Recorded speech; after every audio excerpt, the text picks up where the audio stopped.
Hello, আসসালামু আলাইকুম। প্রিয় সংযুক্ত ইফতেদায়ী শিক্ষকরা আপনারা কেমন আছেন? আশা করি অনেক ভালো আছেন। আজকে অনেকদিন পর আপনাদের সামনে একটি ভিডিও নিয়ে হাজির হয়ে গেলাম। আজ আমি আলোচনা করব মাদ্রাসার নীতিমালা ২০২৪ সালের সংশোধনী নীতিমালা নিয়ে সম্পর্কে আলোচনা করব। এই নীতিমালাটি নিয়ে আপনাদের বিভিন্ন ধরনের প্রশ্নের উত্তর আমি আজ দিতে পারবো না, কারণ এখানে আমি কোনো কোশ্চেন পাইনি।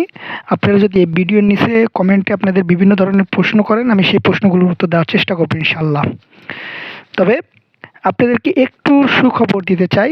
সেই সুখবরটি হলো ২০২৪ সালের সংশোধনী নীতিমালাটি প্রজ্ঞাপনে কবে আসতে পারে সেটি আমি আপনাদেরকে একটু ধারণা দিতে পারি।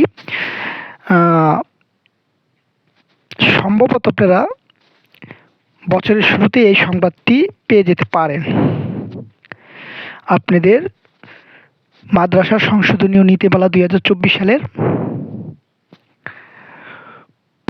প্রজ্ঞাপন আকারে আপনারা পেয়ে যেতে পারেন। এখানে এই প্রজ্ঞাপনে আপনারা যে কোনো সম্পর্কে আপনারা যদি প্রশ্ন করেন, আমি সেই প্রশ্নগুলোর উত্তর দেওয়ার চেষ্টা করব। আজ আমার ভিডিও এতটুকুই। শুধুমাত্র বলতে চাই আপনাদের জন্য একটি বিশাল সুখবর। আর আপনারা যদি আমাকে কমেন্টে অবশ্যই প্রশ্ন করেন, আমি সেই প্রশ্নগুলোর উত্তর যদি জানি সেই প্রশ্নগুলোর উত্তর দেওয়ার চেষ্টা করব। তাহলে আজ রাখি। আল্লাহ হাফেজ। আসসালামু আলাইকুম রহমতুল্লাহি ওয়া বারাকাতুহু।